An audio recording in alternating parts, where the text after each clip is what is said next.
bard is particular. There's those spells, and so very, very few spells.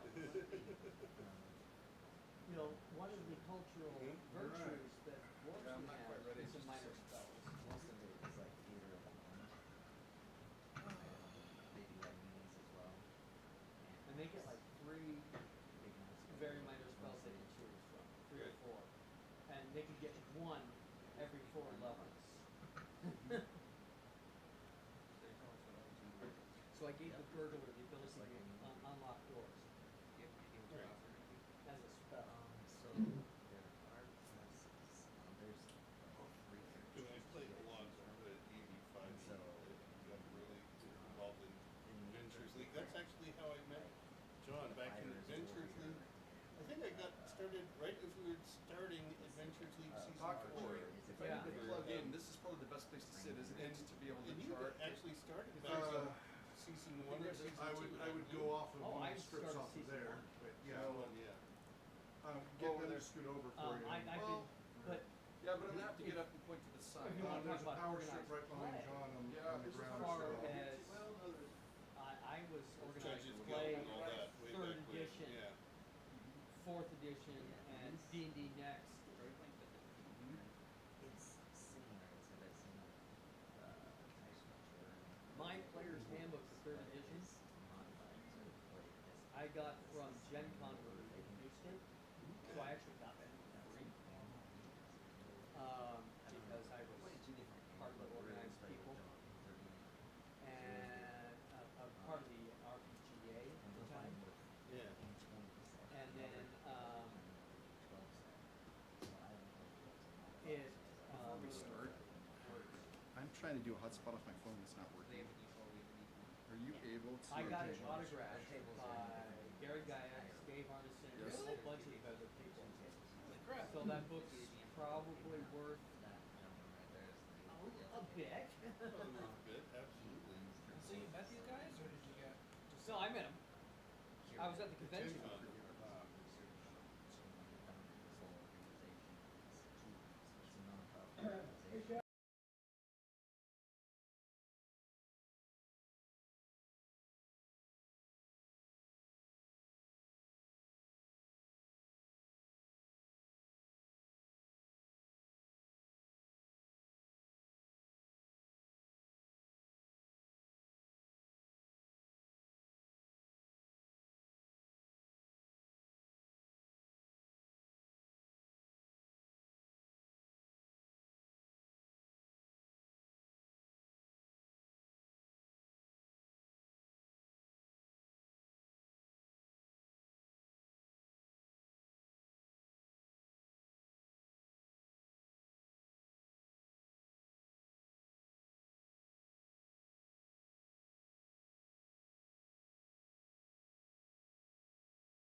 It's fine.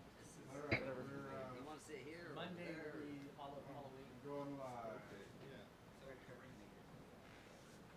We unfortunately, we tried so hard for 30 years where Halloween was on that weekend. But instead of the day after, but this is close as we're going to get. Hey, Gary. Gary as well. And this Wonderful. is the last.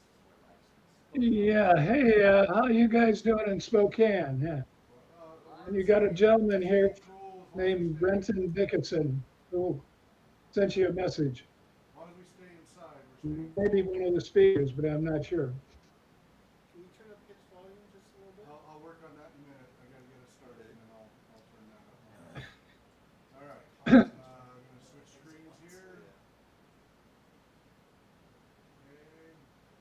wow. Yep. You don't have access to the notes, do you? Or I was just wondering if you wanted to read them. You could. Oh, if the you notes? want to. Yeah, I could do that. That'd be awesome. Thank you so Yeah. much. I have it on my phone. The June notes. Thank you. The previous meeting's notes? Yes, All that's right. right. Hello and welcome to the Ea Tolkien Society here at TolkienMoot 18. Yes, it's our 18th annual TolkienMoot. Can you believe it's been 18 years, Brian? It's hard to believe. Yes, indeed. We're here in the new RPG Community Center. Still a work in progress. Just started moving into it in March and fixing it up as fast as we can. And still moving all of my studio stuff from my house down to here, so bear with us as we get things dialed in. But I think we're doing better than previously. I think we got a pretty promising setup here. It just needs more tweaking. Let us know if there's problems with the audio. I'll try to check it periodically.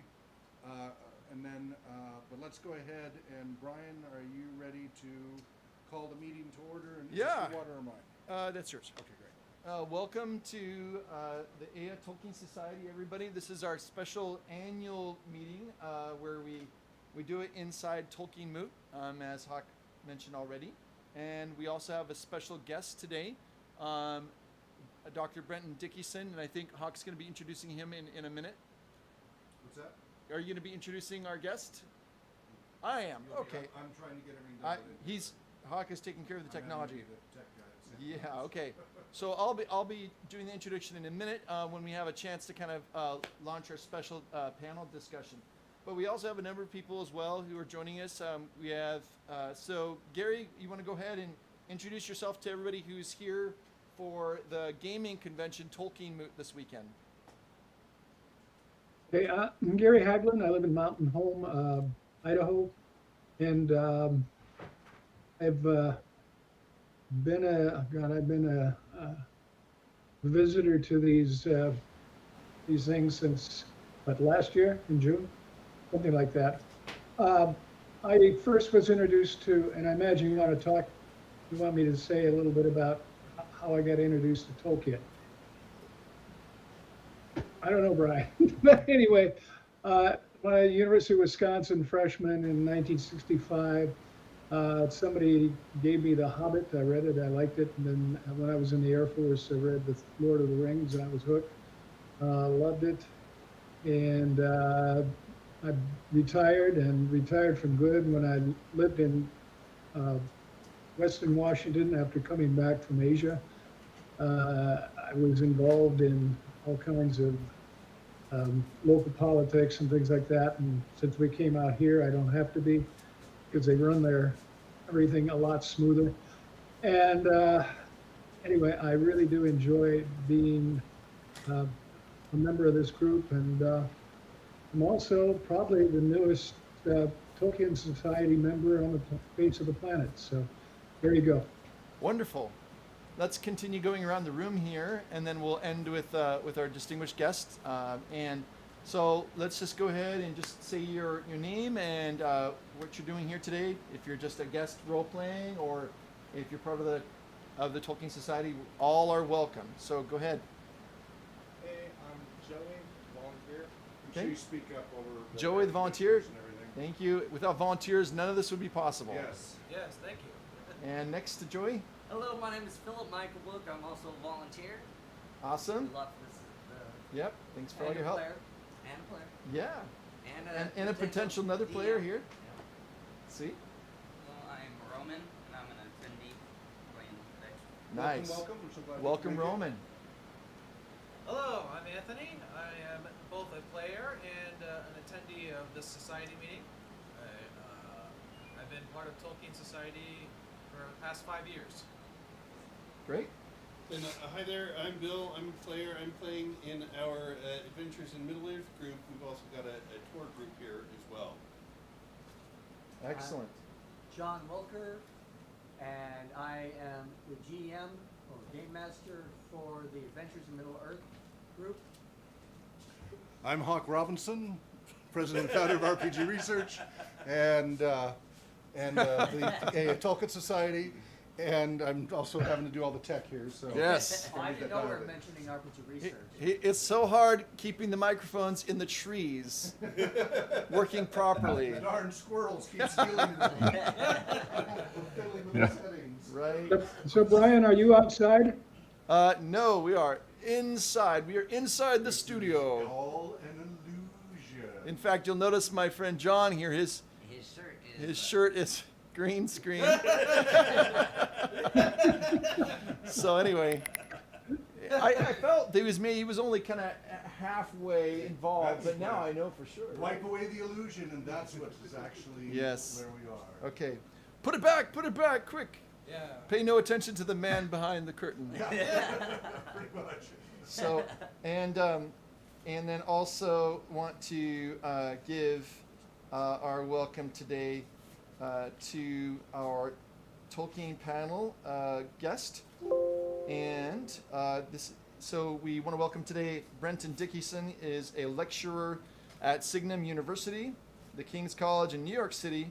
He's a lecturer in theology and literature at Maritime Christian College in Charlottetown, Prince Edward Island. He's also a sessional instructor in the Center for the Study of Christianity and Culture at the University of Prince Edward Island, and an instructor in spiritual theology at Regent College in Vancouver, BC. He also does freelance speaking and writing and is the author of the popular faith fiction and fantasy blog at apilgriminarnia.com. Dr. Dickieson's peer-reviewed publications on literature and religion appear in leading journals such as Mythlore, Journal of L.M. Montgomery Studies, Sehnsucht, the C.S. Lewis Journal, and Journal of the Southwest.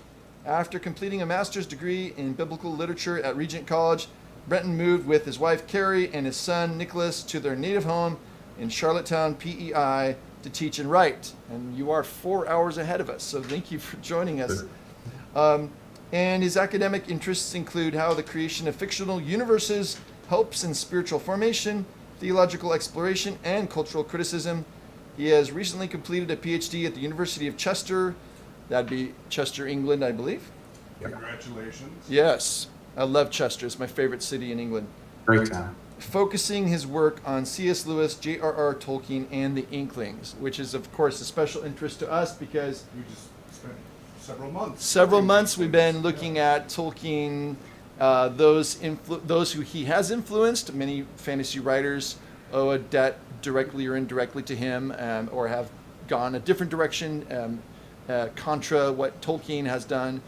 And then looking at his peers, which is what we're doing right now. And so we've gone through a number of Inklings, such as, of course, looking at Owen Barfield and Charles Williams, and Dorothy Sayers, and then this month having a really cool connection with talking about C.S. Lewis and his relationship with Tolkien. But we're going to take that in an interesting direction as well that I think everybody should enjoy, as it does relate to Middle-earth in some ways. So thank you and welcome, Brenton. Excellent. Thank you. Good to be here. Yeah, good to have you with us. And we have another friend and also teacher that Brenton kind of pointed me to on his blog was David Russell Mosley, who could not be here, unfortunately, due to illness. But David is also really interested in Tolkien and Lewis and all those writers of that time period and some of the genres they explored. And so some of the things that Dr. Dickieson, or if we can call you Brenton, are interesting thoughts that they want to share. So he's going to help us today to explore a little bit more of the world of Numenor and look at that history. So that is the plan. Although, as our usual want, we have kind of a little bit of some housekeeping to do. If you don't mind, we'll do a little bit of that. So I believe our member here of the Tolkien Society, Anthony, is going to be reading from the notes from June. So we'll just get through that as we usually do. And then I'm going to give a 5-minute, really brief history of the Numenorian kings from Tar Kiryatan to Ar-Pharazôn, and then leave it mostly to our discussion time because that's more fun. Go ahead. All right. Thank you. So at the last meeting, we had in attendance Gary, myself, Hawk, Brian, and Chris Cooperstein. We also talked about how our TolkienMoot will be today, and the venue would be here at the RPG Research Center in Spokane, Washington. We actually had a grand opening back on June 25th of this RPG Research Community Center and Museum. Huzzah! Yes, huzzah, which was well attended, I think. How many people, Huck, do you think? What's that? How many people do you think all total attended the grand opening? It varied between 26 to 35 at different peak times. Right, but like total. You I think don't know. 50, 60 No, people? we didn't break 50. Okay. But yeah, it's small, but we're it's Yeah, a small space. that's so great. For us, it was full capacity. Yeah. Small but mighty, like hobbits, right? Yes, Okay, indeed. thank you. And so our last meeting was on June 18th, and I kind of shared an update on this new animated film, I believe that's coming out. The Lord of the Rings, The War of the Rohirrim. War of the Rohirrim. Yeah, which I Yep. think talks about Helm Hammerhand, who's the namesake of Helm's Deep. Yes. And then we went into more of a discussion on the Inklings and Tolkien's relationship with them. We talked about Dorothy Sayers, who wasn't technically an official member of the Inklings, but she was kind of associated with them. She was a mystery writer. She was also famous for a translation of Dante's Divine Comedy. Our fellow Tolkien Society member Chris Cooperstein did a quick overview and review of her writing, and he said that her writing is a bit slow-paced and introspective. She writes a lot of psychological thrillers. Then he kind of read some quotes from C.S. Lewis about Dorothy Sayers, and also talked about her huge impact on the classical educational movement, which I believe is a movement to try to bring the classics back into the curriculum. Yeah, it's more of a public schools. kind of a renewed medieval appreciation for how to study. That's a really oversimplified version. Yeah. Yeah. Then we talked about Owen Barfield, who was a poet, lawyer, and philosopher. Specifically, he was part of this movement called Anthroposophy, and he was a member of the Inklings. Yep. He came from London to Oxford to attend Inkling meetings, which are held at the Eagle and Child pub in Oxford, colloquially known as the Bird and the Baby. Then he moved to Chicago to live in America, and we also talked about his influence on Tolkien's ancient semantic unity, in which words are kind of footprints of the human past. Yeah, that was very interesting. Yeah. And then I think so one of us, either Brian or somebody, mentioned a good podcast called Pints with Jack, in which there's an episode called After Hours, which talks with, or I think it has as its special guest Owen A. Barfield, who's Barfield's grandson. That's right. Yeah, that episode was with Barfield's grandson. It's That's really good. interesting, Has anybody ever listened to Pints with Jack before? Yeah. No. And then we talked about how Barfield's daughter Lucy was C.S. Lewis's goddaughter, and also possibly the namesake of Lucy Pevensey from The Lion, the Witch, and the Wardrobe. And I how that think book was. I think that's pretty certain that he chose her Yeah. name based on Yeah. Lucy Barfield. And then Chronicles of Narnia. Owen Barfield and C.S. Lewis had some sort of long-standing argument or great war Sure. for like 7 years. I'm not sure what it was over. Friends who argue. Yeah. Well, Happy thought indeed. Yeah, exactly. Then we read from one of Tolkien's letters, specifically 202, or written in 1957. This letter contains his comments about how his heart and mind are on the Silmarillion, but alas, he has had little time to devote to it. And then he also talks about how he was given an award by the International International Fantasy Award at the 15th World Science Fiction Convention. Was wasn't this the award that Tolkien sold at like Oh a yeah, pawn shop? yeah. He sold it off. It was a museum, I think a science fiction museum. Right. And Oh, he, yeah, science fiction music. yeah, he just sold it for cash. Yeah, he was probably cash strapped in those days. Yeah. And then I believe the letter finishes off with his comments on a proposal for a Lord of the Rings film by Forrest J. Ackerman, who I think he was probably one of the first major like serious fans of like fantasy Yeah. He was a big And promoter of Sci-fi movies too. Yeah, sci-fi movies. And then we finished up the meeting by saying that the next one would be here at TolkienMoot, 1:00 p.m. And our theme would be the Fall of Numenor, found in the Silmarillion. Part 3. Come on in, David. Aqualabeth. And so that concludes our meeting notes from last June. Thank you very much, Anthony, for reading those, and welcome to David Griffith is in the room. Yep. Another one of our players, volunteers, GMs, all the things. Yeah, all those things. Dwarf at large. I love dwarves. That's no comment on your size. I'm just saying you're No, dwarf at large. I am a dwarf at heart, but my body is not. It's a glandular condition. I mean, yeah. So anyway, that's a little bit of our family feel there, Brenton, and then thank you, Gary, for joining us. We have others who do follow us and join in online. Chris is not able to be here today. They're escaping the heat of the Tri-Cities area. We're experiencing, if you didn't know this, kind of a really pretty bad heat wave over here in the Pacific Northwest. So he had to go to a cooler area. And then our friend from Italy, Zama, is, I think, following on YouTube. So we'll keep an eye out for her questions and comments. So hello, Zara, and anybody else who's watching us on YouTube. All right, well, let's go ahead and get right into the meat of this. I'm super excited about this. And what we'll do, I think we talked about the format of, we'll try to keep people from their eyes from glazing over. We don't want that. We understand there's a lot of different kind of levels of how familiar you are with the lore. So we're going to just try to make this more of an opportunity to share and a little bit of teaching, but a lot of discussion. And then at 2 o'clock, we're going to try, right around 2, to give the audience an opportunity to ask questions for David and myself and anybody else who knows the lore pretty well to kind of answer that. But let's go ahead and get started. I'm going to make this really brief.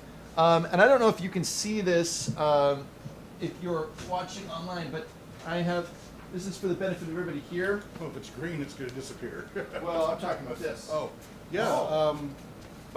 Yeah, I think you can see it over there. Yeah. By the way, Wow. a shout out to M on Hand. This is a spring edition, I think, June actually, issue 295. There's just a lot going on right now about Numenor because of the Amazon Rings of Power series, which begins in September, and they're going to be focusing on really the might of kind of the rise and golden age at the beginning of Numenor. So way before the events that we're looking at today, because we already did the story arc of the rise and the golden we did the age. Rise the previous session. So this is M on Hand 295, and there is a really beautiful poem called "The Atlantis Haunting," which we don't have time to read, but that's by Gustav Anderson, and actually has a great little bit of exposition on that. So let me just skirt right around here. All right, going to my teacher mode. Sorry, dude. I mean, I can scoot over if Just you'd like for to this sit. moment. Yeah. I'm not going to sit on a stand, but Oh, okay. I can be your personal space. I mean, I'd be okay either way. But Okay. yes, I appreciate it. And then I'll move and you can have this back. Okay. Thank you so much. Okay, so the Kings of Numenor. Really, we started 2 years ago with this. The very first king of Numenor, brother of Elrond, is anyone? Elros. Elros. So Elros and Elrond were given the choice because they're half elven, half human. You need to choose the destiny, okay? Stop riding the fence, one way or the other.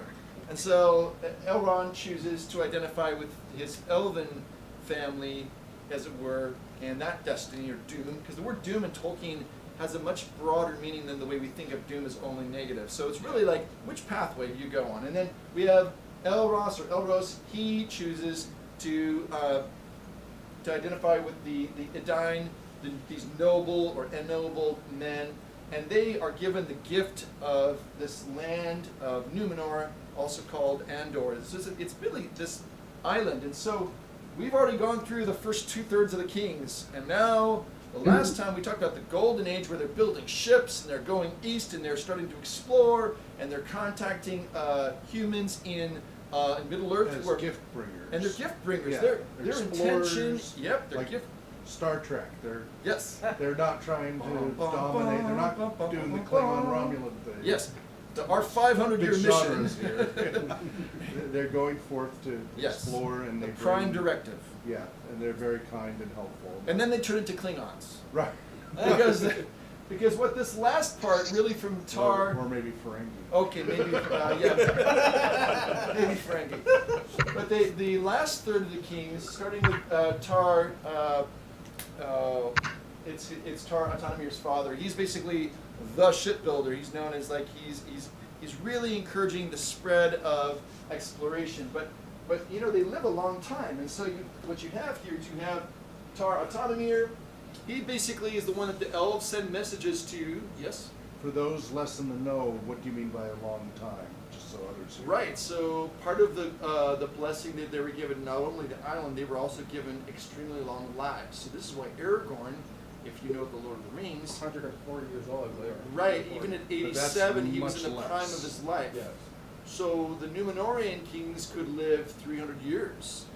But over time, their lives grow less. Because, And there were kind of two branches of ages. Sure. So the king's line, they live long. Anyway, Tar is Elvish for king, I believe, or, you know, it's that idea of their anointed kings. Yep, Check with him. could be. Yep. Correct me at any point if you want to. Yeah, speak up, Brenton, anytime. That's fine. But just, So yeah, just quickly, I was curious too because I thought it would come up. I'm not the guy that has like all the data in his head, so I create like spreadsheets and I steal stuff from like Tolkien Gateway, and so I did look up Tar just like a minute ago. Great.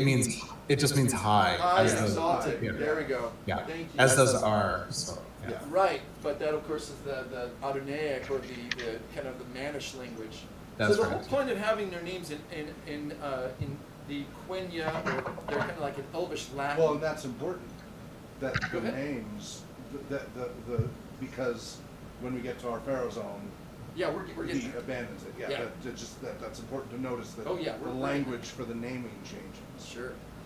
Anyway, so these kings, there's a lot more we could say. We're not going to get into it right now because we really want to focus towards the end here. But the basic shift, as Hawk just alluded to, is that you have kings taking Elvish names because they are meant to be elf friends. Their island was placed at the very, just as close as you could be to the ultimate undying lands where the elves' home was, without being too close. And so there was this sense of you're given this privilege.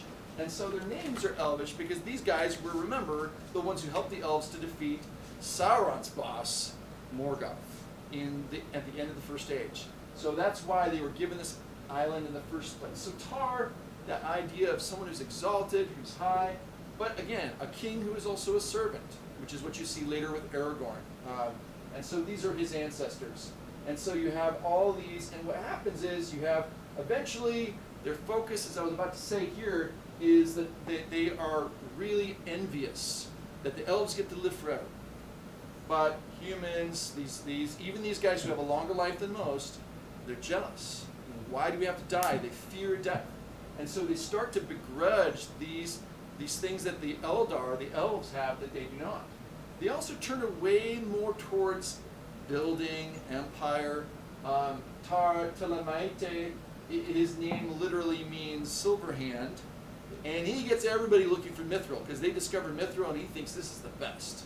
So the focus again is on wealth, it's on power and prestige, and it's less rooted in that thankfulness to the Valar for giving them that island, the Valar being those angelic powers. And so you start to get to this part where they start to call their kings R, which is, again, pretty much a translation of the Elvish, but they're no longer kind of giving a nod to the elves or to the idea of that old alliance. They're kind of saying, hey, we're cool on our own. and we have this power, and we want to expand our dominion over Middle Earth. And that's where they start to actually just completely strip the forests for the ships. They start to dominate and rule over men. They establish the ports of, there's two, there's Pelargir, okay, which you see in the Lord of the Rings later on, and you also have Umbar, which is where we know the black Numenorians are, and these are the ones who are following the path away from the elves and towards that domination and cruelty. Which is the next module in this series that I did, because Yeah. it's So- right, as if you're at Umbar when Right. this happens, certain things happen. Right. So basically, after many centuries of kind of turning towards very man-centered kind of empire building, not daring to go west because they're forbidden to.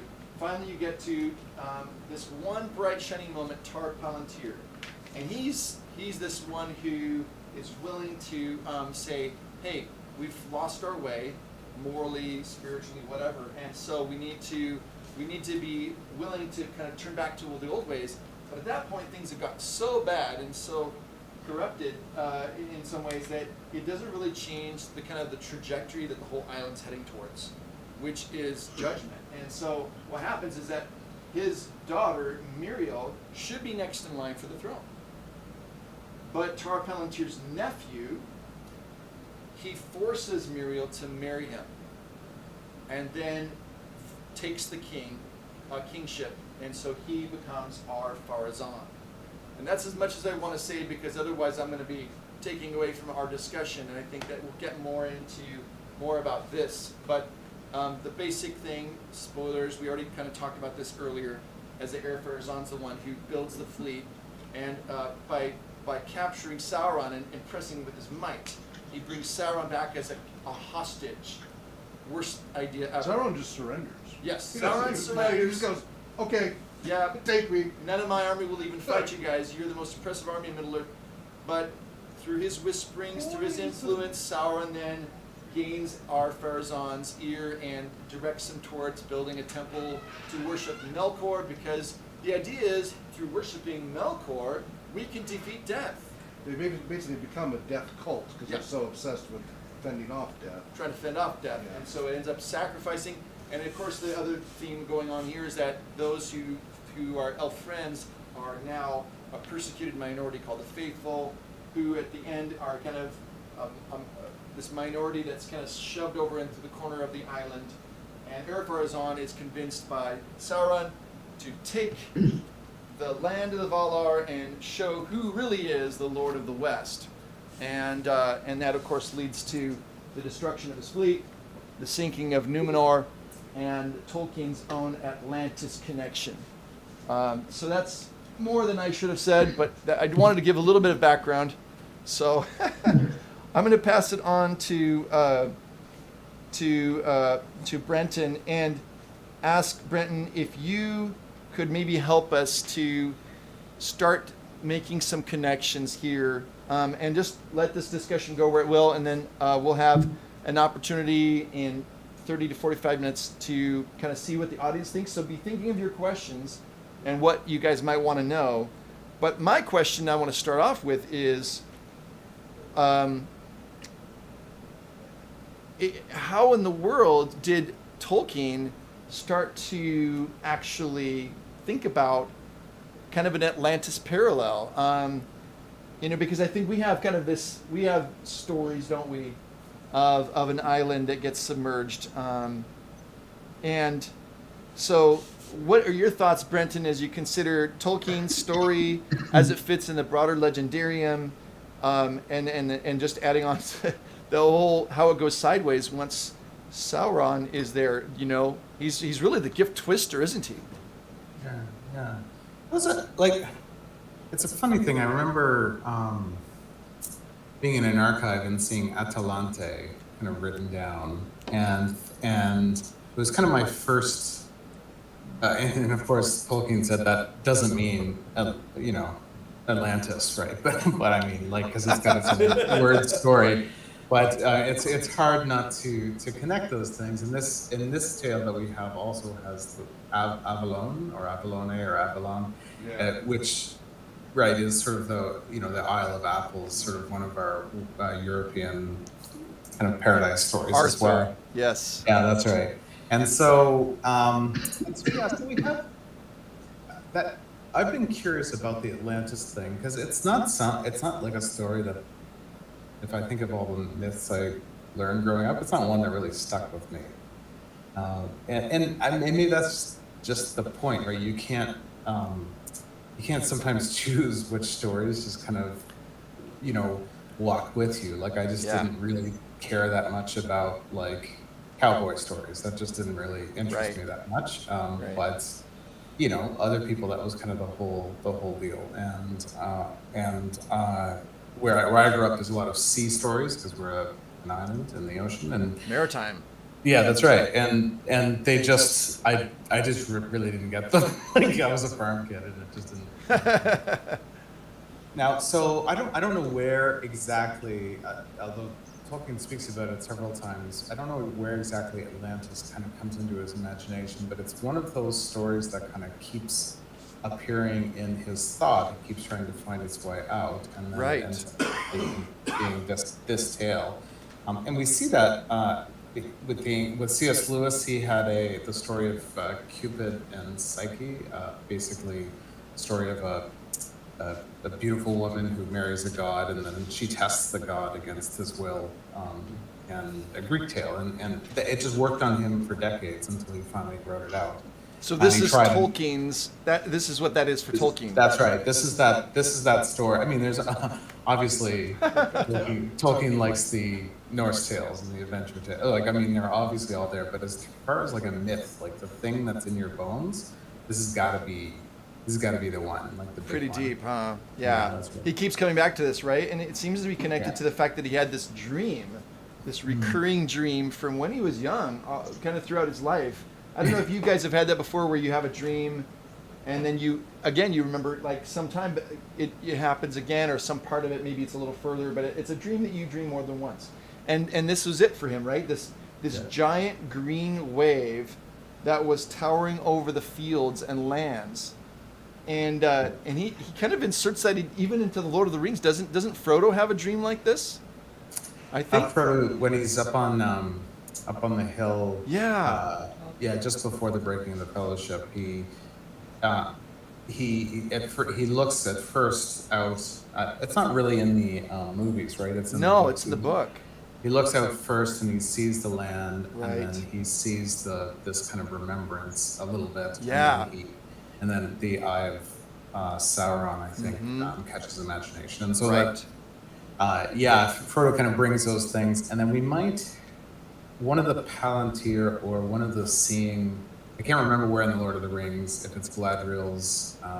Her well? Oh, yeah. There's also, not in the film, there's also a wave at some point in the stories. And it may be a fragment, I don't know. So he brings these in, doesn't he? Yeah, it kind of that's right. It comes through. It's like the bones kind of emerge a little bit, out of that, but it's almost like Numenor is the iceberg in Tolkien's Legendarium, and you just see a little bit of, there's more to this, and his son even had the same dream, so he thought that was weird, right? Yeah. Well, I think at one point it was a little stressful for the family. I think he was having like almost nightmares. And if you haven't caught it yet, like Tolkien's work is always about the fading. Right, it's always about slipping away. The long defeat. The long defeat. The something kind of moving out. And it's not that he didn't have. Well, he was a bit of a pessimist about society, but like, it was that we get the Norse tales as just after the culture had like its great kind of greatness. And they're fading, right? Beowulf is a fading tale, so that's not Norse. But those medieval stories, they're in a fading towards, the twilight of the gods. This is not the dark just before dawn. This is the dark before nighttime, right?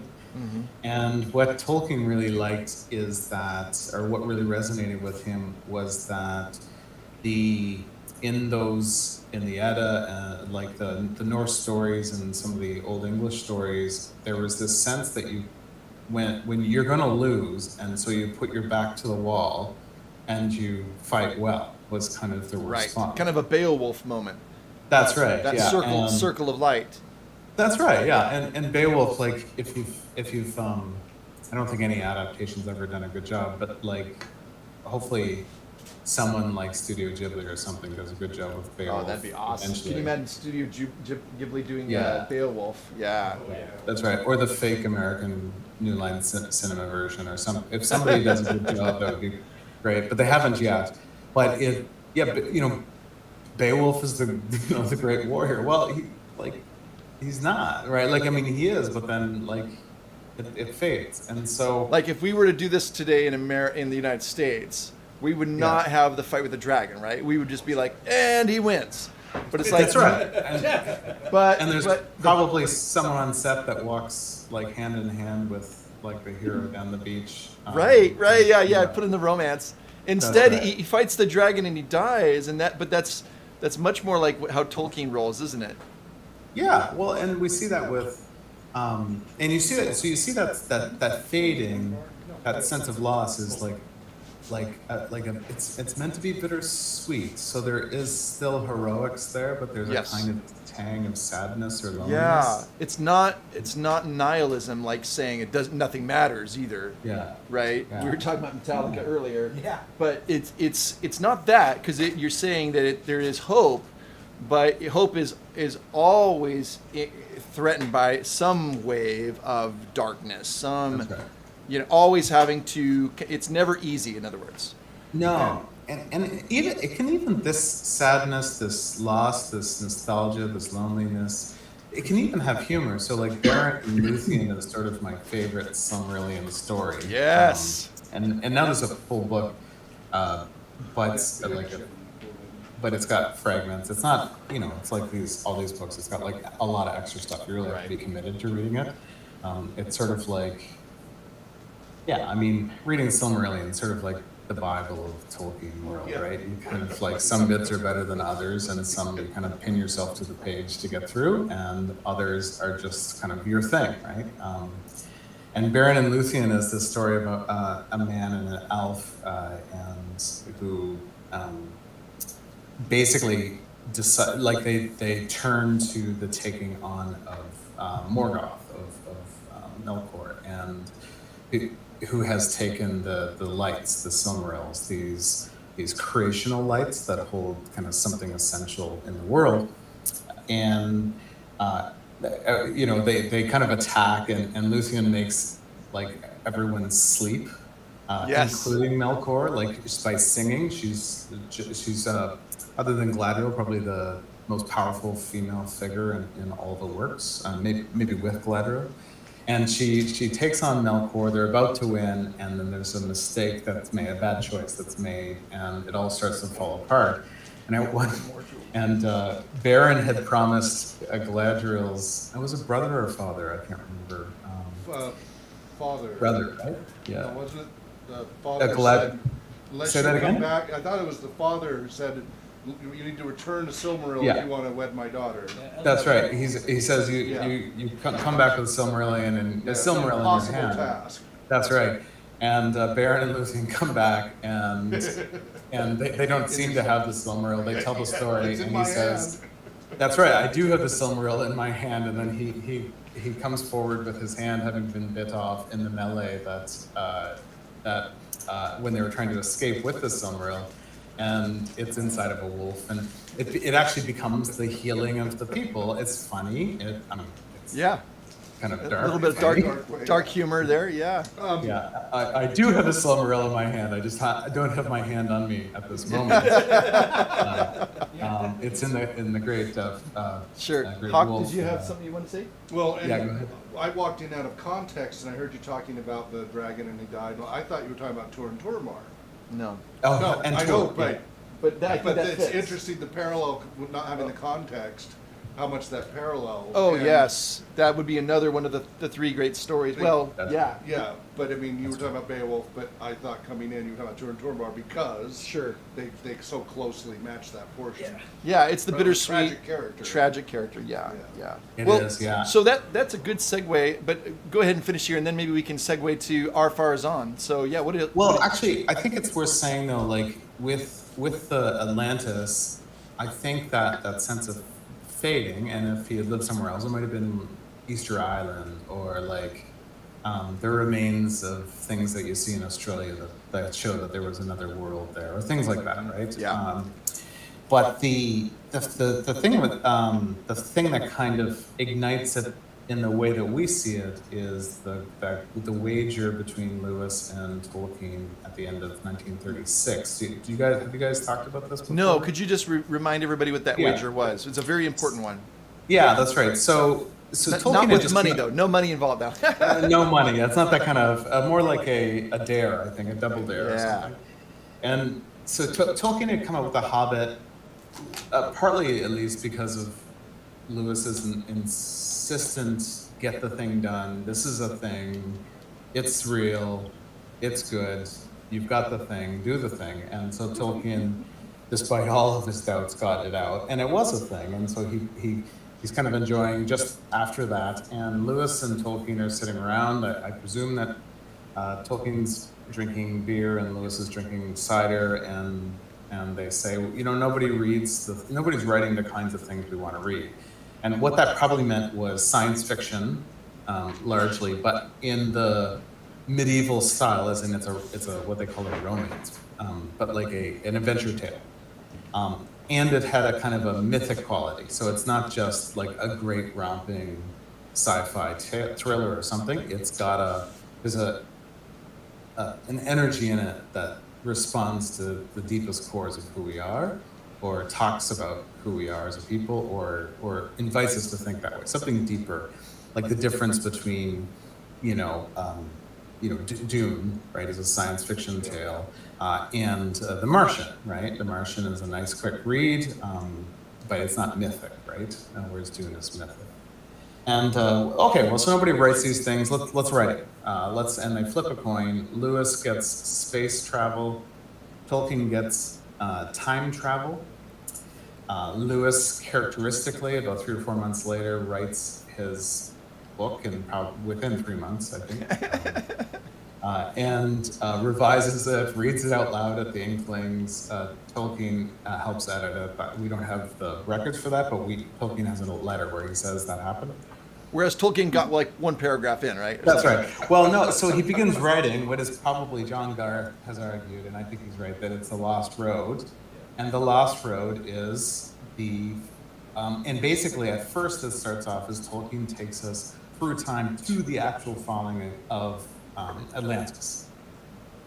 And there, in the failing of Atlantis, then his own imaginative world starts. He starts writing things, and then he starts dragging them into the larger world that we know of in the Lord of the Rings. Right? Yes. In the sense of like, he works on something, and then it's either its own thing, or it gets kind of chunked somehow into his legendary. So are you saying, Brenton, that like he writes The Hobbit, and then you've got these kind of different elements in his imagination, but then as he writes this time travel, it helps him to explore and ultimately to come up with this background that eventually unites with The Hobbit, because this is really the backstory to that. That's right. Yeah, so the necromancer, just briefly mentioned in The Hobbit, and then Peter Jackson makes it like a major epic aspect of this trilogy of films, which, if you're going to do a trilogy, you got to do something. I guess that's a good something. That necromancer, what would we call? How would we translate the mancer? Like, so weaver of death, or death maker, or death not maker. What do we translate? Mancer. Death magician. Yeah. There you go. Death magician. Yeah. Something like that. So Sauron, in that role of necromancer, if that's what's meant there, we can see on Numenor that his necromancing, his death weaving, works in a different way. And so, right. that Hobbit connection is Good is, one. Yeah, is living in the Numenor tale, which is part of our part, right? The third. This is your third. Yeah. This is the fall part. Yeah. Yeah. So the downfall part. Yeah. Yeah. Absolutely. Well, I never thought about that actually. The idea of necromancer, which really, again, like you said, it's a minor part in the Hobbit, right? If you go to the books, it's just like, oh yeah, and the White Council drives them out. It's the reason kind of to explain why Gandalf was not there, helping Bilbo and the dwarves until the last moment, in the last battle, right? Or the 5 armies. So, but really, what we're saying here is that in Numenor, when Sauron comes really as a hostage to Ar-Pharazôn and then ends up kind of taking the corruption one step further, he creates his own necromancy clinic. He's got his own practice, and it's expanding, right? Multiple malls near you. I mean, he's just going to town on it, and it's really the death weaving or death, I love the deathmatician. Yes. I love that. That is good. So then that if I can kind of leap back to something you said earlier and ask a question here, we kind of love tragic characters a little bit, right? There's different stories that have different sorts, but is Ar-Pharazôn a tragic character or not? Well, I know, but I want to keep it to Numenor here. I mean, do you feel, because like when you look back in Tolkien's stories, Feanor, I feel no pity for. I'm like, that's your own fault, mate. Do we feel sorry for Ar-Pharazôn or not? So 2 ways to answer that. One is, by tragic, do we mean kind of like, like we want to stand with the guys with their backs to the walls against the impossible thing, right? Like that's part of our cultural kind of what we think is great. That's kind of greatness to us. The last stand, the underdog. Not all cultures, by the way. Like I lived in Japan, and not all cultures have that feeling, right? Like that's like that Tom Cruise Last Samurai movie, right? That last stand that happens. That that might be considered noble by the people slaughtering them in the last stand, but that wouldn't be a Japanese thing. They would have figured out how to bribe, negotiate, subterfuge, anything other than like do that. And so we have that in us. So there's that side, and so in that sense, tragic.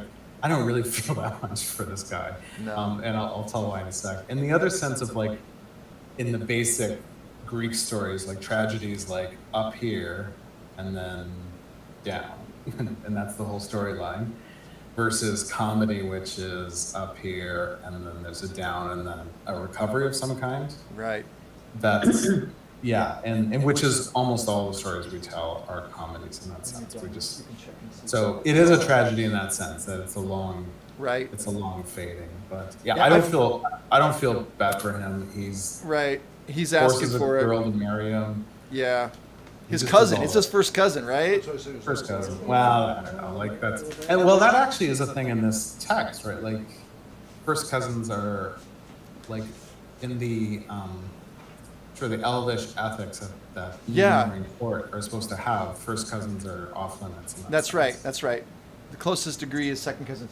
And I think in a way, though, maybe if you look at kind of the whole picture and the decline of the kings and the royal house, I guess you just feel bad for Numenor in general as a civilization.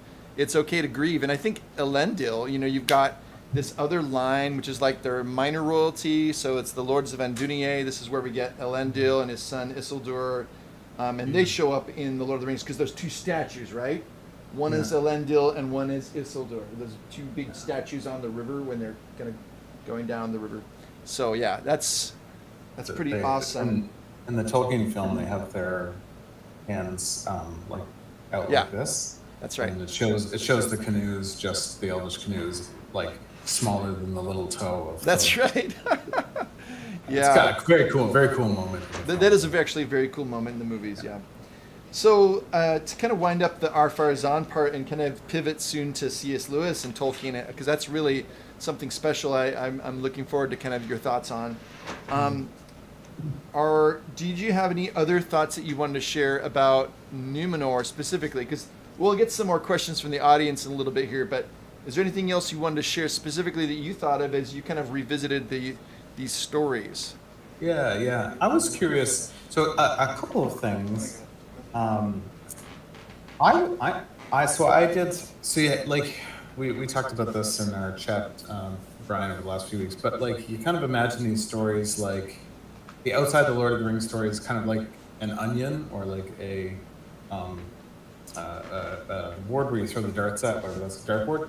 So, right, you've got the Silmarillion tale kind of at the center, and then you have kind of stories out around it and stories out around it, and then you have texts that are variants. And so I've been reading some of those over the summer, the different kind of stories. And so if I say something that's not in the Silmarillion, no, that's okay. I mean, he had so many different drafts, and the Silmarillion was never finished in his lifetime, so that's right. It's all good. Yeah.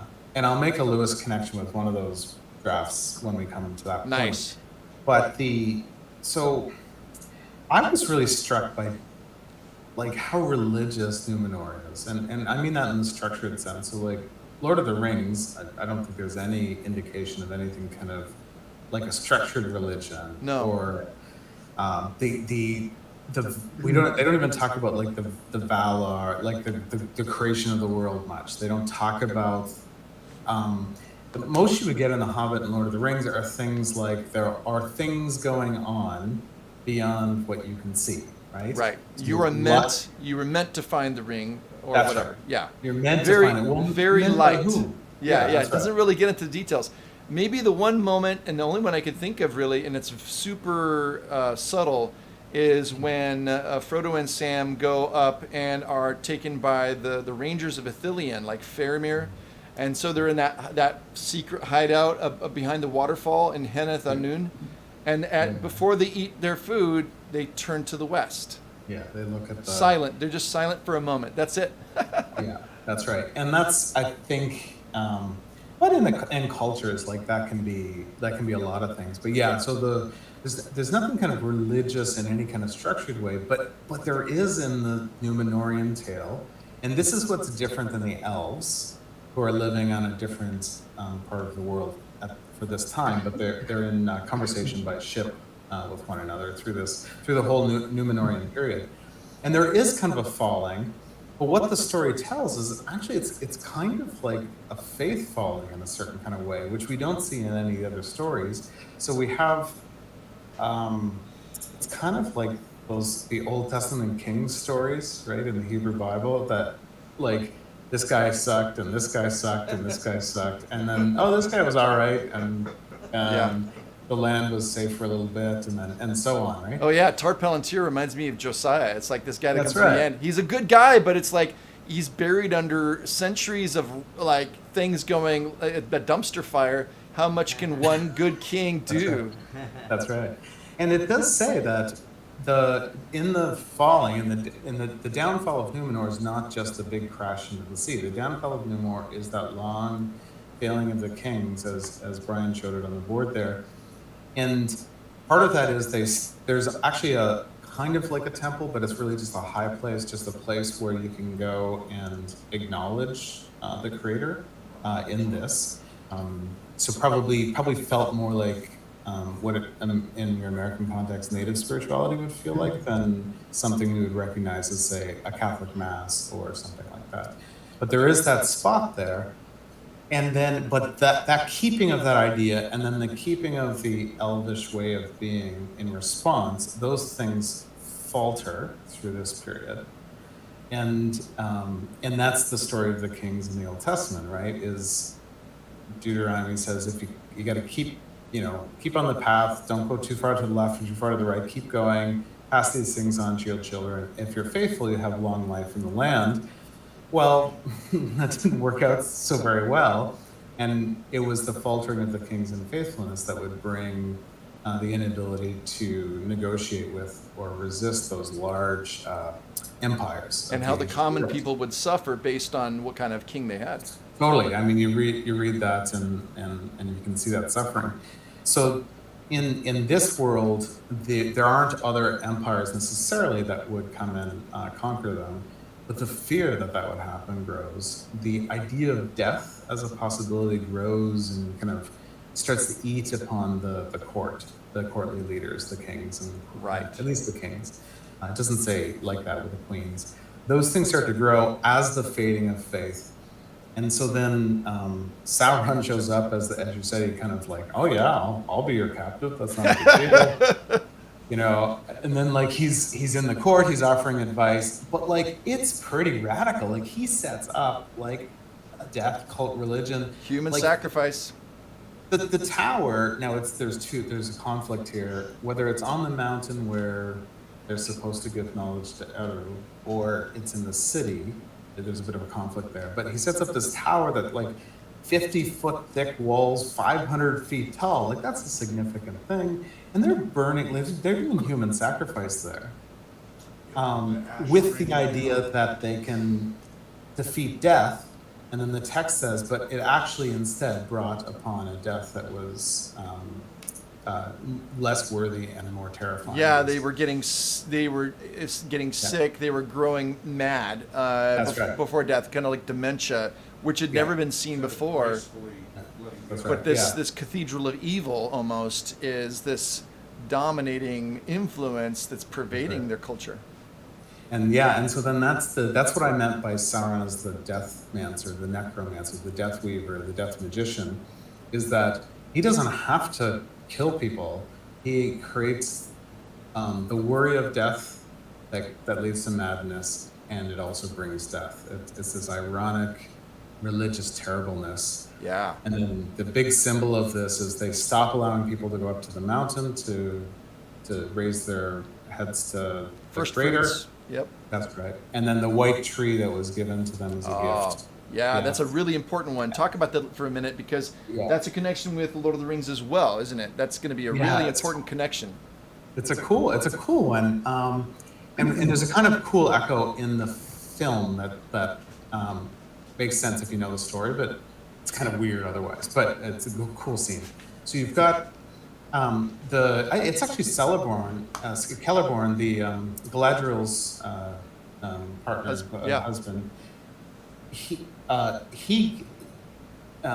the Numenorians, he gives the gift of this white tree. I can't remember if it's Nimloth. Nimloth. Yeah, all the words are cool like that.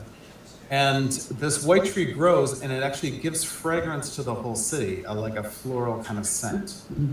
Kind of like if you've been in Washington, D.C. when the Japanese cherries blossoms are out, right? That sort of scent. I don't know. We have in Spokane. Is it just watermelons like throughout Washington? Like, I don't know. Lilacs. We are the lilac city. Lilac. Okay, good. Yeah. Yeah, potatoes and watermelons and wheat, right? And so there's the tree, and then it grows and it flourishes, but it starts to kind of fade. It's not kept well in the later days. Then Tar Palantir, like the second last king, I guess, in a sense. Yeah. He comes back. Palantir is. Do you remember the seeing balls in Lord of the Rings? Yeah, right. Seeing stones. The seeing stones, the Palantir. Palantir, yeah. Yeah, and so he's the high seeing one in the way that they are far seeing devices. Oh, you're going to get to the prophecy, aren't you? Yeah, and so he gives basically I don't know that he would ever call it a prophecy, but he speaks and says that our line is tied with the fate of the white tree. When the white tree dies, our line dies, and roughly speaking. And well, his brother is the usurper. Our Farazon is the usurper. Tar Palantir dies, unfortunately, kind of young. Instead of his daughter taking the throne, which is kind of interesting, our Farazon forces her to marriage and then takes the rule from her. Stops taking care of the white tree, but is worried about it because of the prophecy. And then eventually Sauron worms his way into our Farazon's mind, and he not only stops taking care of the tree, but he cuts it down, and they burn it in the temple as the first like sacrificial moment of the temple, and the smoke goes out over the city. And isn't that really crazy, right? Yeah, but Who sneaks in there before they chop it down, huh? That's right. So remember, do you remember? So remember in the films. I mean, I like the. I know some people hate the films, but I like the original 3 films. And I like the Hobbit films as. How many of you guys have seen the Lord of the Rings movies? Yeah, that's right. Okay. I mean, So help us out here, Brenton. Make the So connection. remember when what's his name? Isildur? Pippin. Oh, Pippin. Is Pippin? Right? Do I have it? Marion Pippin. Marion Pippin, is, yeah. Is Pippin in Gondor or Marion in Gondor? Pippin's in Gondor. Pippin's in Gondor. And Merry and Pippin, by the way, both have aristocratic lines. Like if you actually look at their family histories, they end up serving like kings or stewards, but that's actually their role in the Shire, right? They actually have a history. That's right. There are comic characters, but they are actually the rich, like they're actually the rich kids. Yeah, because Pippin is a Took, and that's the Thane, the Thane of the Shire. That's right. So remember Pippin, Gandalf's doing a big like kind of diversion. Pippin crawls up the side of that big mount and then lights the fire. And The beacons of Minas Tirith. That's right. And then the beacons go out across New Zealand, which is just super cool. It's just awesome. And it's a killer moment. So the way that they do that, the reason they do that in the film, I think, is to echo kind of like what has happened here, where Isildur secretly goes in. This is in Numenor, right? This is in Numenor. Secretly goes into the white tree, Nimloth, takes a piece of the fruit, is caught, and has to fight his way out. Fights his way out, but he's gone cloaked, like so that people don't know who he is. And then they take they have this fruit. He's wounded in battle. They plant a seed of the fruit, and it sprouts up the next spring, and then he's healed from his wounds, right? Which is really cool. That is really cool. Yeah, and so that's the one bit of hope. Then that tree, then that seedling, that tree produces fruit, and then that fruit. Go ahead. Yeah, no, you're right. And so then that tree, that seedling, is carried in the 9 ships that survive to Middle Earth, is planted in Minas Tirith, and then grows up and is the same white tree, or maybe it's Scion, I can't remember, which then you see Aragorn, that there's the white tree in the city of Gondor, and in the movie, right? So there's that connection where actually that tree is dead, and so because there are no kings of Gondor anymore, but of course the line of the kings is alive through the Rangers of the North, and so there's this wonderful moment in the book which is not shown in the movies at all, which is that at some point before the tree died, someone had planted a seed of that tree up on the mountain, and Gandalf and Aragorn go up and get it and bring it down, and it's a plant. But it's still the same line. And that was the cover of the artwork of the Valentine '70s version of the Lord of the King. Yeah, you're right. It was him climbing that. Wow, sapling it's such a up great on the- story. It's such a pivotal key and all the connection to. I feel like the White Tree and Tom Bombadil both don't get enough time, Roots are not reached by the frost. Right, exactly. Well, we better pivot to C.S. Lewis quick, but before we do, maybe we should just take a moment and ask if there's any questions about Numenor that anybody wanted to ask, and then we're going to talk a little bit about some cool connections between Lewis and Tolkien, and kind of explore something that isn't very well known, or at least it's something interesting we haven't talked about before. So, any Numenorian questions? Gary, you're first up. Any comments? Yeah, I have one. When Numenor goes crashing into the sea, it slips beneath the sea. Sauron escapes, and this is something, and I read through this, and prior to his escape, of course, he's in corporeal form. He's got a body. And then when he escapes, he goes over the waves as kind of a black shadow. Now, how do they explain that to the rest of us to our satisfaction, or don't they? Aha. I don't know. I mean, if you think about it, he didn't leave on one of the ships. He was. No, he did not. He heads back to Mordor. He was chuckling in his temple while it was falling into ruin and getting devastated by the waves. And then we became a forest ghost. Yeah. So you actually, you actually see that develop to actually less specific as time goes on. So in the drafts, like the downfall of Anadune, Anadune, I guess it is, they say in the text, oh, and he is not, even though he had physical form, he doesn't need physical form, and his non-physical form he abandons, and that has marred him, but doesn't keep him from future physical formation, right? Right. And so it's a little bit more specific. By the time we get to the Silmarillion, it just says, and having no physical form, he then moves to, he removes himself to Middle Earth. To Mordor. Except again. And Well, he you can't go never back to take the on the beginning. fair form ever again. Right. That's right. And so in the older drafts, it doesn't say he can't take fair form anymore. Yeah. But So, in the Silmarillion, he so does. really, in a lot of this, doesn't it have to do with the nature of what Sauron is? He's a Maiar.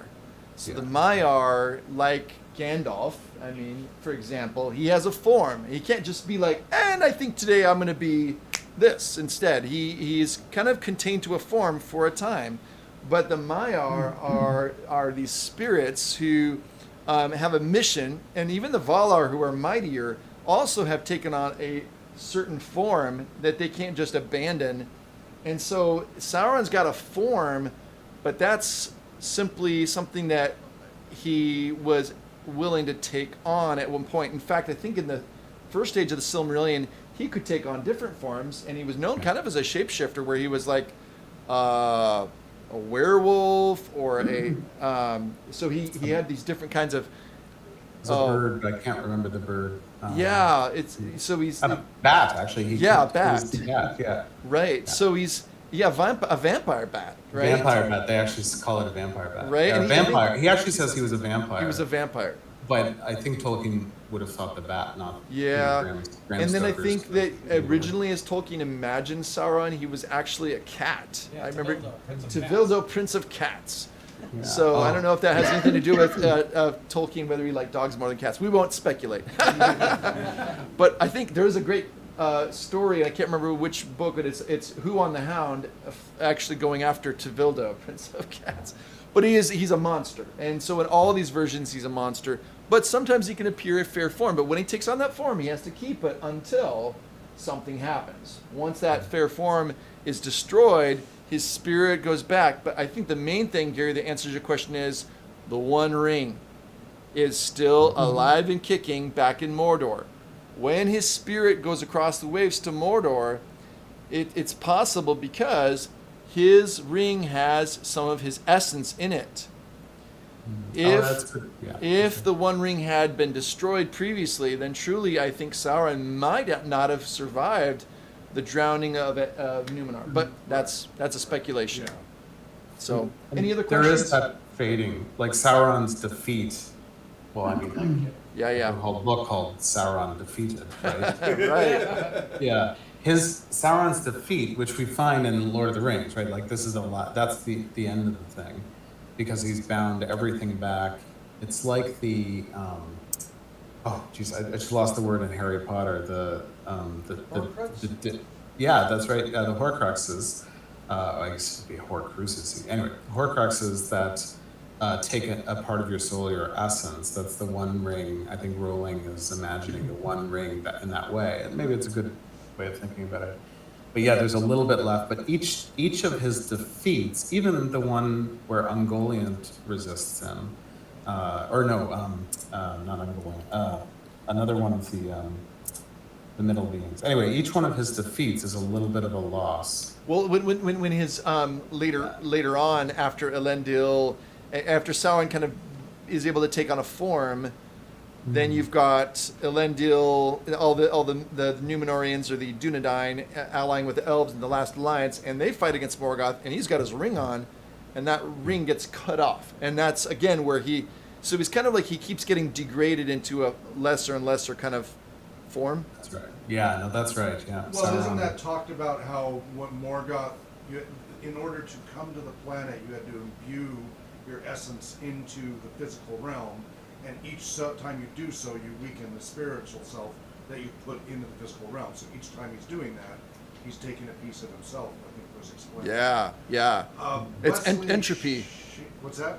Entropy, kind of almost, but more degraded. Yeah.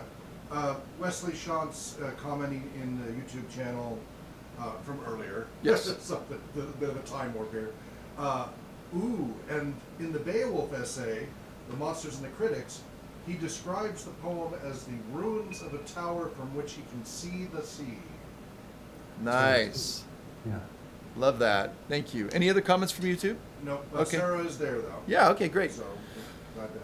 So, any last questions about Numenor? Because we're going to talk about C.S. Lewis. Yes, Yeah, Anthony. Brenton, I was wondering if you could elaborate on, I think I saw that Tolkien mentioned that he compared like the Numenorians or the Gondorians to Egyptian civilization, because the ancient Egyptians were kind of obsessed with death and the afterlife. I was just wondering if you had any insight on any connections between like the Numenorians or the Kingdom of Gondor with the Egyptians. Did you hear that? Yeah, I did hear that. There's a little digital distortion. I don't know if it's my end or yours, but We only have one working mic right now because we're still moving equipment down here. So yeah, but I he's the got other end that. of the room. So sorry for that. So yeah, ancient Egyptians and Yeah. any parallels to Numenor.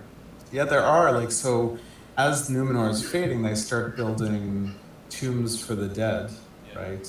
Now they're not as grand as the, the pharaohs, Pyramids. temples, yeah. But so there's some things you don't see, as far as I can tell, like that Egyptian idea of your life, soul being, measured against the weight of a feather in the afterlife, and your soul has to be lighter than a feather, or else you go to the bad place, right? And so, like that kind of stuff, not at all. But like that kind of holding on to life, that unnatural holding on to life, might have been a way of doing it. But I don't. But then there's part of me that there's something that the taste of the Egyptian culture just feels a little different. I don't know. What does somebody else think, about that? Yes, on the death, kind of holding on to death, memorializing death, that sort of thing. But I don't know. Does somebody else have a thought on that? I mean, I think what if the ancient Egyptians had colonized Britain? Maybe, because I think what you have there is, the grandeur of Egypt and some of the customs, maybe like in embalming their dead, mummies and all that, which is what the Numenorians ended up doing, because they couldn't cancel death, but they could try to halt its advance, at least when they embalmed their kings. But I think it's still going to be northern, right? The flavor of Numenor is still, or western, right? In the sense that Numen, or it means men of the west or land of the west, Numendor or whatever. It's a combination word. So I think that whereas Egypt always has that sense of the Orient almost, or the Middle East, it's the desert. Yeah, it's a very different vibe. But yeah, I still think there are some interesting connections. Yeah, maybe the Phoenicians also might be an interesting parallel, because they worship fair.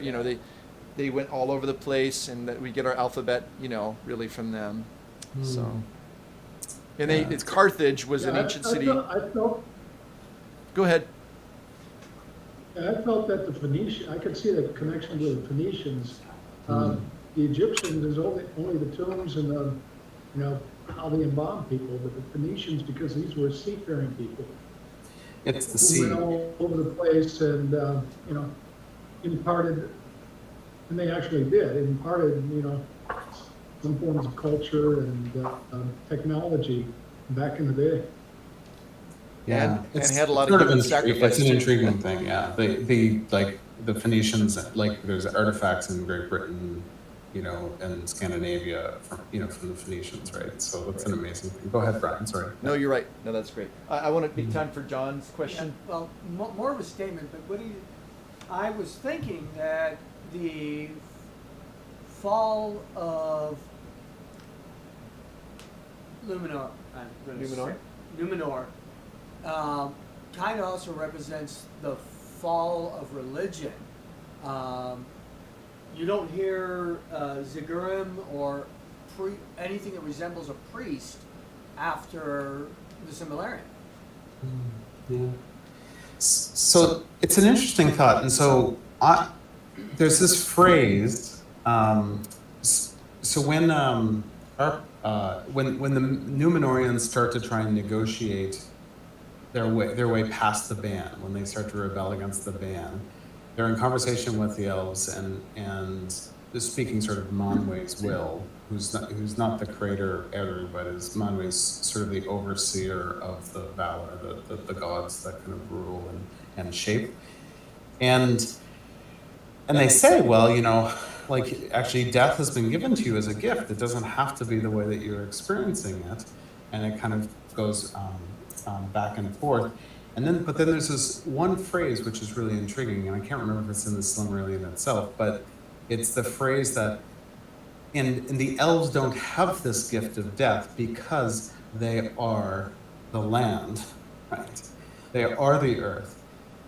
And there's that distinction, I think, between like the elves would never need anything kind of religious or even reflective because their whole life is like an embodiment of nature, of the natural world. And so for them, the magics that they have, foresight and to make the makings, that's all natural, right? So it would look more like science fiction to us if we could understand the physiology of how Galadriel knows men's hearts or something like that, right? Now, it wouldn't be supernatural like a God-given thing, and it wouldn't be fantasy as in I've got magic in that kind of way. It would be tendrils of reality in some way in that world. Whereas humans, yeah, that's right. And so humans are different. And so I think we see, you're right, in the downfall of Numenor, that reflection of Eru disappears, except in those rangers who are the Dunedain, they're the other line that doesn't rule Numenor for most of its history, but who are still royal, still long livers, and who are the faithful remnant that have been trying to hold Numenor together that whole time. And then the third age too, the preparation for Lord of the Rings. Yeah. Great. And so I don't know if it's downfall of religion, but it's certainly the fall in religion, right? The Genesis 3, the Genesis story of the fall is being told. Yeah. Well, again, I know we have a lot of other questions and comments that maybe we'll have time for at the end, but I want to make sure that we do spend like at least 15 minutes being able to talk a little bit about here. So could you kind of introduce to our group here how something that seems completely different, Middle Earth and then Earth as C.S. Lewis wrote about it, whether it be in the science fiction trilogy he wrote, or which I think is more the connection. And you kind of hinted at this earlier with the wager, right? Of Lewis, and then I mean in a way almost Narnia. In the Narnian Chronicles, there is an Earth. And then there's a wood between the worlds where you then, using these rings or the wardrobe or whatever, you have an access point to other worlds, which leads you to Narnia. So these things seem really separated because these two authors wrote very differently. But what have you and David and even John Garth, what's been some of the talk of the last maybe 6-7 years that's kind of examine the connections between these, and especially as we look at C.S. Lewis as, you know, j.r.r. Tolkien's friend and fellow author? Yeah, so kind of separated like sort of two things. One, the fictional worlds of these things, and then the making of those worlds, right? Okay. So in the fictional worlds, Narnia is connected to our world, and is thus connected to the Middle Earth stories, the Legendarium, because in Lewis's imagination, Tolkien's writing the story of long, long ago, right? Like, so Tolkien's writing about our world. And Tolkien kind of almost supports that thesis in the sense that he says, Yeah. In the beginning of The Hobbit, I think he talks about long ago That's there right, lived, yeah. but we can't see them anymore, kind of thing, right? That's right. So 40, 50,000 years, whatever it is, like that's the sort of thing. And The Hobbit is leaky that way. It's got golf, right? Like it shouldn't have golf. But, Yeah, that's right.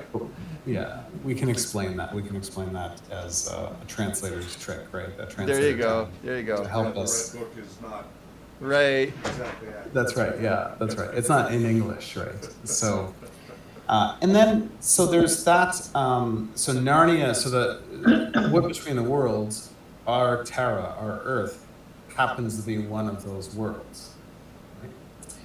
Right? In the Lewis has his multiverse, and of all the different universes, our world, Narnia, and a couple of others that we see are part of that multiverse. In our universe is the Middle Earth background to our human story. So I think that's to the fading of the elves into the West. We feel that in Lewis before he ever met Tolkien. We feel that feeling. It's in T.S. Eliot in The Wasteland, and the nymphs have fled our waters. Like that's the fading of our whole story. It's just Tolkien's the best, I think, at showing it. And so that's all there. And so that's how that's physically connected. I know that sounds strange, but Lewis liked worlds to overlap and interrelate. For him, that was a lot of fun. So his, like, our world that you and I share, even though we're thousands of miles apart, thousands of kilometers, because I'm in Canada, that world has London in it, right? So we all get that. Lewis's London and Narnia, what's I've lost his name, Sherlock Holmes. Sherlock Holmes is a real person, like walking around on Baker Street, right? Right. So Lewis includes in his the primary world, his real world, a bunch of fictional stuff. It's all connected for him. And so that's how that works. And then in his science fiction, he's got his characters going off to Mars, called something different, to Venus, called something different. The third book, it's kind of here in this world, in this Earth. But Numenor is mentioned, Barfield's ideas are mentioned, Charles Williams' fictional Arthurian world is there. Like, do you see, like, his is like, it's like It's like an homage, really. it is. It's like it's how, like, in an airport town we don't get to fly anymore, like a bus station, like a big Union Station kind of place. All those things are all kind of mixing and that's Lewis's kind of world. So Lewis pulls all those things up into it. So the magic, the Arthurian magic in Lewis's science fiction is a leak, a leftover from the Numenorian energy. So that's how that's kind of connected, yeah. Right, and then I don't know if you were going to mention this or not, but in The Magician's Nephew, Uncle Andrew creates the green and yellow rings to get to that Wood Between the Worlds, and therefore to Narnia, etc., using a box of dust, which itself, do you want to mention that? I mean... Yeah, did they say dust of Atlantis? Yeah, he says, dust from Atlantis. That's right. And so in Narnia, that could be the dust of Atlantis, or that could be the way that somebody in 1900, the only language they would have to talk about Numenor's downfall. Numenor, yeah. Yeah, do you see the difference? So Atlantis, in Lewis's world, the Atlantis myth would be like an echo of the real history of Numenor's fall. There you go. There you go. Yeah. We have a comment online. We have a couple, yeah. So first of all, Sarah Zama, who's in Italy, listening right now, and we love it that she stays up late. It's so late by her. We're so grateful. She says, I'm enjoying the discussion a lot, and then says, I find it interesting that Tolkien said, don't remember the letter, that he removed all references to his religion in The Lord of the Rings because the story itself was an expression of that religion. But then, when he does portray a religion, it's Sauron's religion of death. I wonder whether there is a connection with the elves being the earth and the men being their brothers. Yeah. I think that was sorry, Zara. Is that? Sarah Zama. Yeah, Sarah Zama. Yeah, Okay, so she's thanks. the Thanks. Tolkien Society there in Italy. Excellent. Yeah, thank you. And I think that you probably wrote that before I kind of made that mention, and I think you were just striking at the same sort of thing. That Yeah. There's something kind of inherently different there. But there, like the religion of Ero is a positive thing in Numenor. Like it's an essential thing, not because Ero needs it, but because it's good for people to lift their hearts to the Creator. And they flourish. There's flourishing. That's right. That's a flourishing, and it's very simple. There's nothing. There's not candles or prayers or like pilgrimages, other than that one little kind of thing. Whereas, and this is an interesting comment on religion, whereas the Sauron cult, Very elaborate, hugely elaborate, very costly, very dynamic. Yeah, and would have gone a long time if they, because there's 3 times that Sauron laughs, and in his third laugh, he disappears. Yeah. David said that in our chat. There's 3 signs that the West sends to warn against breaking the ban. Yeah. One is Wow. eagles, and then lightning, and such lightning that people are struck down in the hills. The players here, their characters are getting to experience that. Oh, that's so fun. Yeah, Yes. that's right. 10 days to escape from Numenor. That's right. Oh, that's so cool. And that is a dice roll, right? Like that's how it is. You know, life, like if I don't know, I haven't run through a field of lightning, but that's how. And then and then a third is a earthquake, and so those and hills crumbling into chasms. That's right. In the Huge in the second one, Sauron stands atop of his temple. Defying them.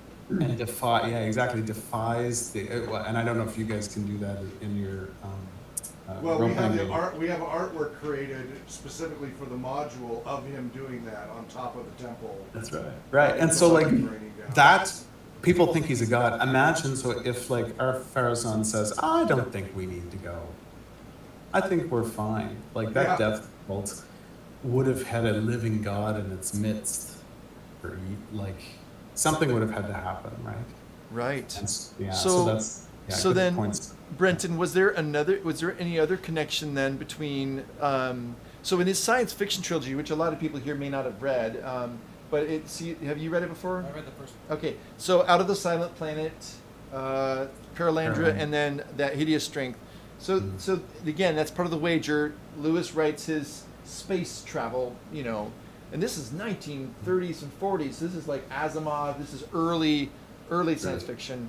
Not so much like Star Trek, which is much more like where you rely on lots of technology. This is like, it doesn't really say how he gets there. It's very kind of science light. But that Hideous Strength, like you said, it's got lots of connections with Arthurian legend, all that. But he does mention somewhere in here about Numenor, doesn't he? I mean, I think Tolkien kind of was a little bit miffed, although they always remain friends. But it's like Lewis actually, because Tolkien never got around to publishing his stories about Numenor, and then Lewis is like, "Oh, I love your idea. Yes, what if there was this magical background history to our world?"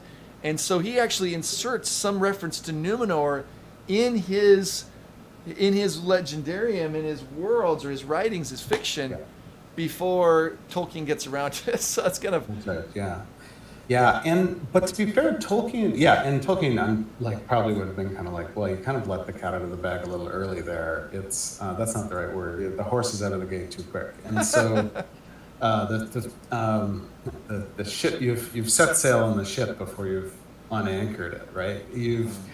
I haven't written this thing, right? And so it's he's writing that Hideous Strength 43, and so effectively Tolkien's only got what we would view as the first 2 books, or the Fellowship of the Ring done effectively. There's a lot to do, and there's all these fragments. But Tolkien's also writing, in the Sauron Defeated, we have the Notion Club Papers. Okay? And the Notion Club Papers is a fictional meeting of the Inklings set in the future, so 1980, so it's future for them. But still, like, there's a series of kind of past and future that are fictional. And Tolkien we could send it to him begins later. making characters. Sorry, did I? No, you're fine. Please carry on. Yeah, makes characters. So Lewis is somebody, and then I'm somebody, and Barfield's somebody. But then that gets messed up, and clearly they're not very one-on-one characters. But they actually have the Numenorean tale leaking into the Notion Club papers. But they also talk about Lewis's language in the science fiction trilogy of being Old Solar being the essential language of human speech. Wait, so you're saying that so Tolkien writes a story about his real world colleagues discussing their fictional stories. That's right. And so they talk about, could there be an Edenic language, like the first language still in the world? Well, what would that look like? So they talk about that. And that's what Lewis's science fiction language is that Eden language that still exists outside of Earth. Like Earth, and there's only a smattering of words still in our speeches that would have any connection. But like the Screwtape Letters, the demonic world, they still speak it because they're like angelic beings, right? They're from Eden realm, and so they still speak Old Solar. So the Screwtape Letters is not written in English; it's written in Old Solar, the science fiction language.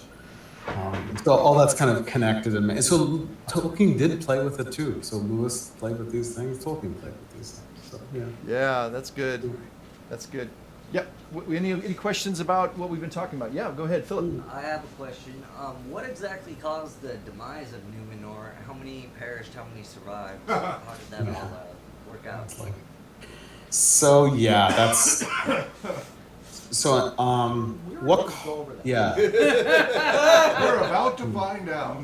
Yeah. In the adventure, I know. Spoilers. I'm just. So yeah, so if you haven't read it, but I mean, it's not something you read. It's something you read and read, like again, like you think So about. it's when probably you- I haven't we're read talking the books, millions. That's where I'm confused. Probably you've got an island country. Like Australia. Imagine Japan sinks into the ocean. Or even Yeah. like he said, Australia. It's a Yeah. pretty big continent. So, but even if it's sort of, I don't know.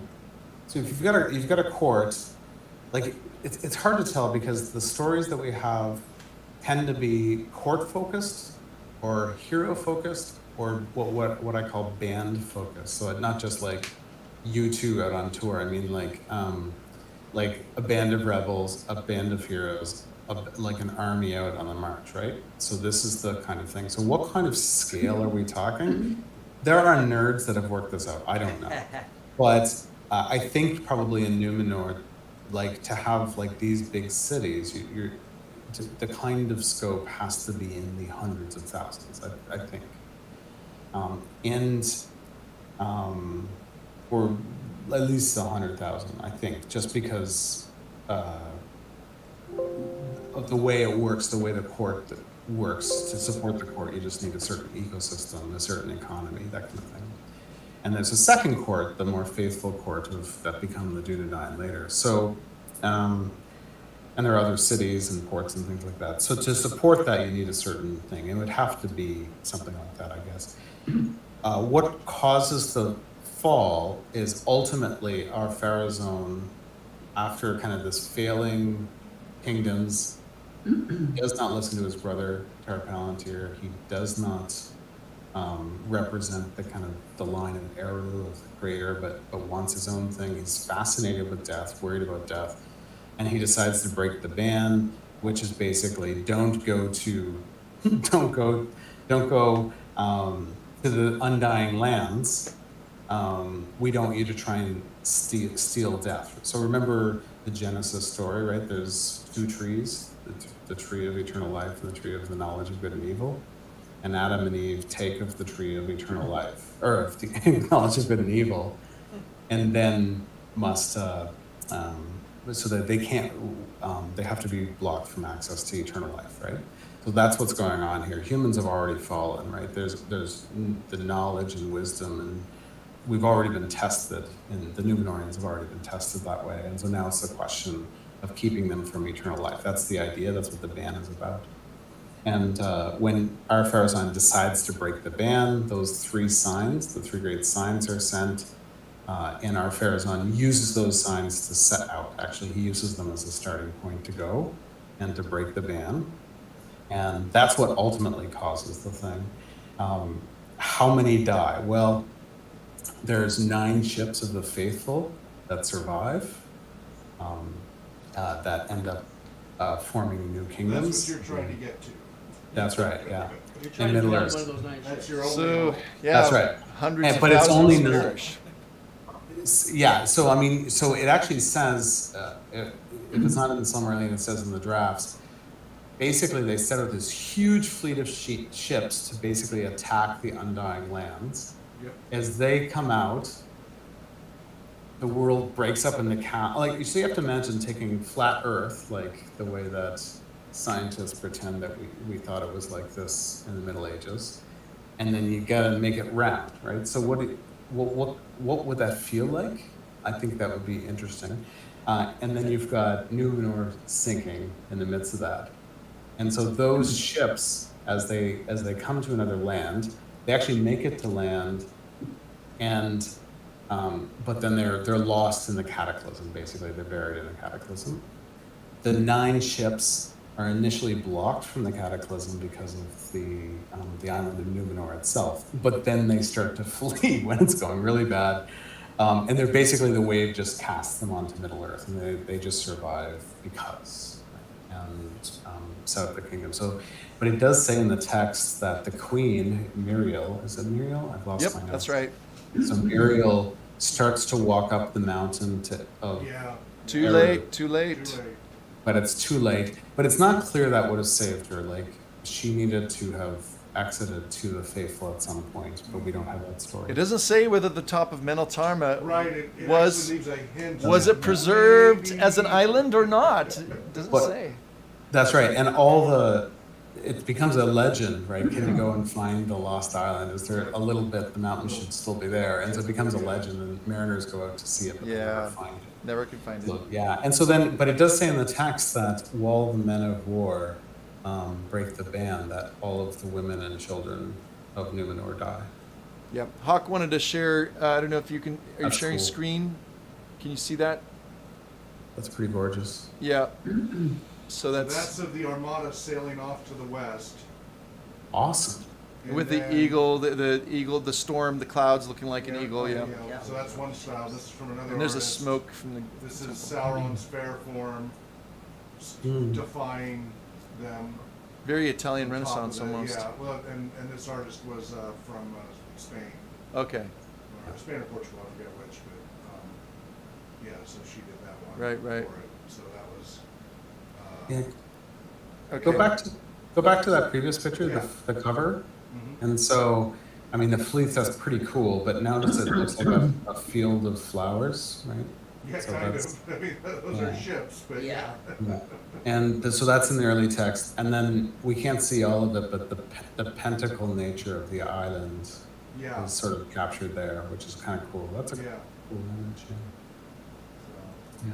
Well, we should probably bring it to. Is there a last we've question got, that anybody yeah, 3 asks? minutes. So was it ultimately an earthquake that really demised it, kind of like Atlantis? So I'll show you Tsunami afterwards. and- It's like Tsunami it's a gigantic rift that the creator opens in the sea that not only devastates the fleet and brings them down underwater, Slurps it down. but also the entire island falls into it. Oh, And the yeah. elven lands are separated from Yep, the yep. world. And he also he bends the seas So so we that have maps of all of Endor by Dr. Thomas Lewinsky, and they're in. There's a link there I sent you in Jitsi to Other Minds magazine, which has all this. And so he has meticulously tried to lay out all of the world based on what was available.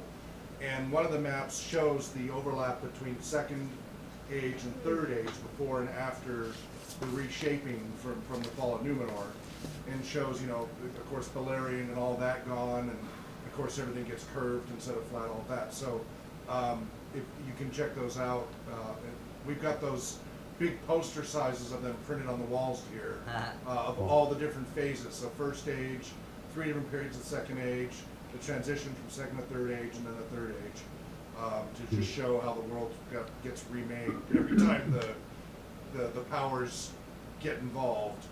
And that's why they don't want to do that anymore. Yep. And when that falls, the world becomes round, right? Yeah. Yes. That's great. Completely So this is reshaped the probably world. a good stopping spot because I know that our players are anxious to get started at 3 o'clock, and the GMs need to be able to get ready for that. We need to do a real quick photo outside.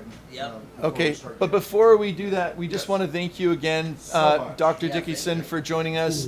Super interesting. Thank you so much for kind of your opinions, your thoughts on helping us think through this together. So, Yeah, that's great, and I hope the campaigns go well. I guess they're in the midst already, but like. well, we have 2 possible endings that we are both Yeah. prepared to do. And Right? they're It's- streaming live if you want to watch on. That's on right. Well, the you're bringing like I don't know what Tolkien would have thought of it all, but like he generally thought of like all the nerd stuff as just kind of cool. Like he just, Other hands and Right. minds. Yeah. yeah. And I was at a wedding. I was at a wedding last night, and it was a LARPer that was getting married to a non-role player, but I got to talk to all of his friends and stuff. Nice. So anyway, and Gary, thank you for joining us as well, and those who are watching online as well. We want to say Thank you all so much. yes, thank you. We wish you well. Namarie. Namadia. Bring well. All right. Have fun, folks. Bye-bye. Bye. So if everybody can gather out in front of the outside exit for a quick group shot.